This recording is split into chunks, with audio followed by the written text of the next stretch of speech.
আসসালামু আলাইকুম রহমতুল্লাহ বারাকাতুহু।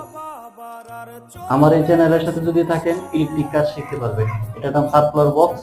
এটা আমরা এই জায়গায় ফিটিং করবো। দেখেন, আগে এই পাইপটা এবং এটা দইরা সেরা আপনারা মাপ মেজারমেন্ট কইরা মোটামুটি ভিতরে হাফ ইঞ্চি ঢুকবো, এটার ভিতরে হাফ ইঞ্চি ঢুকবো, এটার ভিতরে হাফ ইঞ্চি ঢুকবো, এমন করে আগে মাপ নিয়ে নিব।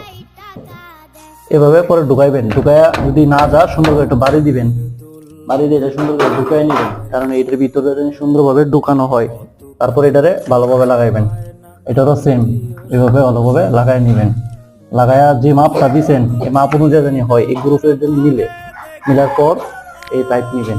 পাইপ এটা যে দেন অথবা অনেক এলবো করতে পারে, এটা ফিটিং করবেন। যদি অনেক সময় যদি ফিটিং না হয়, মনে করেন যে ফিটিং হইতেছে না, তাহলে যে অল্প একটু গাইতে দিবেন, একটু বুঝবা অল্প একটু গাইতে এটা লাগাইবেন। মাপের মাপ হয়ে গেছে। হওয়ার পরে এই বেশি